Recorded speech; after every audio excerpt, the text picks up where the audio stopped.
بسم اللہ الرحمن الرحیم۔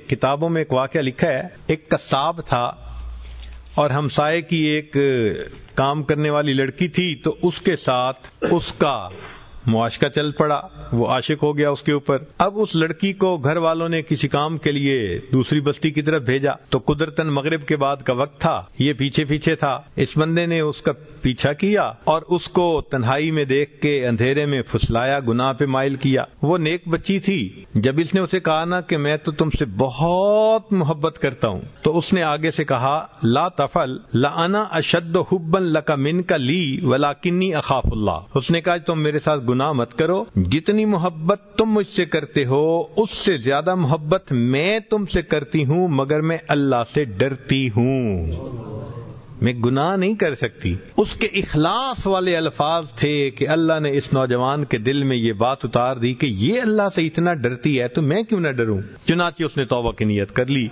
اور کہا کہ میں چلتا ہوں، فلاں بستی میں علماء بستے ہیں، ان کے پاس جاؤں گا، علم سیکھوں گا، نیک بن جاؤں گا۔ گرمی کا موسم تھا، سخت گرمی تھی، لمبے دن تھے، سفر پہ پیدل چل پڑا۔ راستے میں اسے ایک بڑے میاں ملے، تو بڑے میاں نے اس سے پوچھا کہاں جانا ہے؟ اس نے کہا فلاں جگہ۔ آپ نے کہاں جانا ہے؟ فلاں جگہ۔ تو بستیاں قریب قریب تھیں۔ انہوں نے کہا بھئی دیکھو 3 دن کا سفر ہے، تو ہم دونوں مل کے کر لیتے ہیں، اکٹھا چلیں گے، اکٹھا رکیں گے، تنہائی بھی نہیں ہوگی، سفر بھی ذرا کٹ جائے گا۔ بہت اچھا۔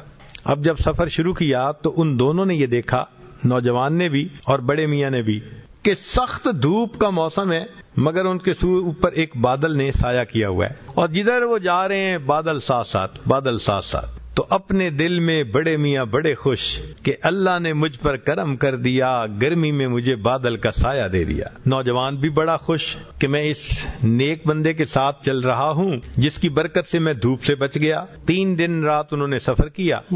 جب الگ الگ ہونے لگے تو اللہ کی شان کے بوڑھے نے دیکھا کہ بادل کا سایہ نوجوان کے سر پہ، تو وہ بڑا حیران، لوٹ کے واپس آیا، اس نوجوان سے پوچھنے لگا کہ تمہارا کون سا عمل ہے جو اللہ کو بہت پسند آ گیا؟ تو نوجوان کی آنکھوں میں آنسو آ گئے، کہنے لگا میں تو گناہ گار انسان ہوں، اتنی سی بات ہے کہ میں نے اللہ کے خوف کی وجہ سے یہ زنا کا گناہ چھوڑا تھا۔